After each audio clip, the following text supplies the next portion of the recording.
Bennings.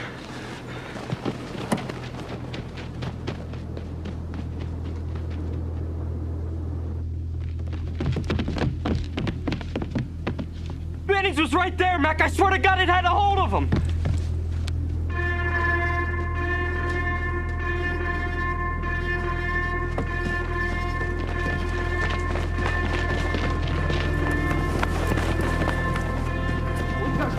Keep away! Don't touch! Back!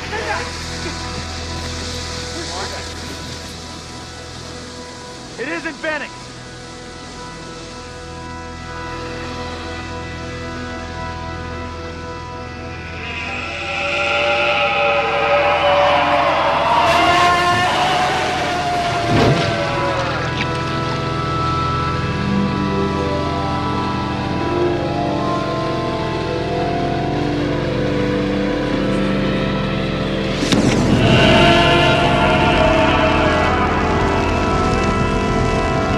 I do love suicide missions, though, in my movies.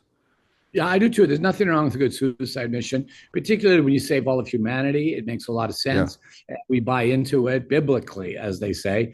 And in this, but in this case, I don't really get this. In They Live, that's definitely what's going on. In The Thing, it's more of a we'll see. We don't know, but I do understand that it's a perfect movie for a prequel because of the setup of the Norwegians and everything that they were doing, right?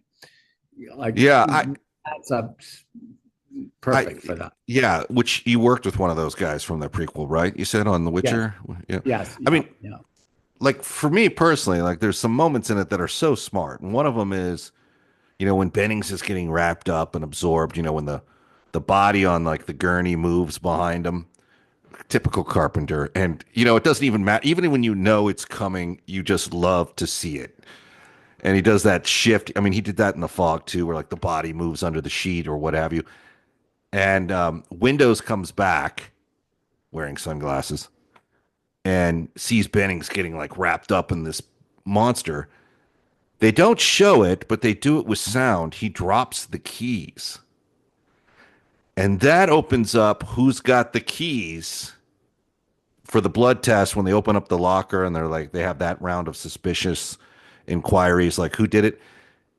And I wonder, like, was that in the script to put that sound there, do you think? Or do you think they thought, let's go back and do a moment where we have a keys dropping to open script, up? They probably would have made them show the keys hit the ground, I think so too.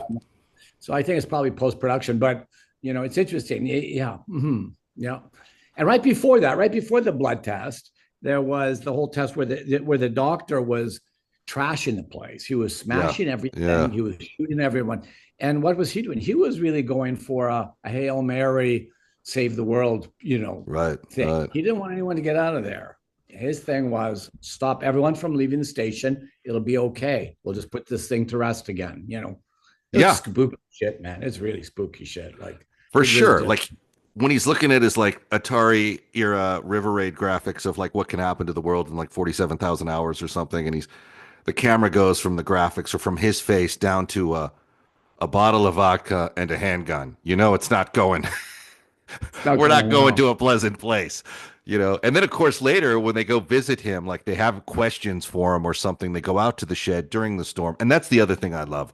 Once the storm makes going outside close to impossible, man, it ratchets up the tension. But when they go out to see him, he's got like the little touch of the noose, like, hanging out there. And he's like suspiciously at his desk. Like if you were locked in a shed like that, that place would be turned upside down. You'd be doing all kinds of things to keep yourself entertained for 24 hours a day. The ceiling. Yeah. And we find out he's dug a tunnel and started building a spaceship, but he's like, it's almost like it's perfect in the sense that Kurt Russell throws open the window and he's like, hey, have you seen Fuchs? And he's like, it's almost like the Blair character is like run back at his desk and be like, oh, I'm sorry, you're asking me a question? Like he like a kid who's doing something mischievous down a tunnel building his man, and he's suddenly at his desk like, oh, hi. Inexplicable. And yet he embraced it in such a way that gave him super alien powers. Yeah. Really true. Yeah. Like normally, because you do that scene, normally people say to you, well, how do you get from building a where do you get the stuff from to build? Like, where does town come Yeah. from? And it is great. He's sitting there. It's truly a moment where you go, well, that's weird. He's just sitting there like Yeah. He's some be, just he just happens to be sitting there locked in this thing for 24 hours. It hasn't been ripped apart or he hasn't tried to punch a hole in the wall. He's just conveniently sitting there like a student in Catholic school about to get whipped. He's like suddenly in his place like and then of course he does the whole thing of begging like, "Hey man, I'm hearing weird things out here. You got to get me out of here." Like, and then that kind of like sets back the suspicion by ramping the suspicion up. Like they're like, "Oh no, you're staying in here." And then the thing is like, after that window closes, the thing's like, "Yeah, back to my work down the tunnel. I got you, fuckers." You know, it's like, damn, someone should do a recut from the thing's perspective. that's true. That's true.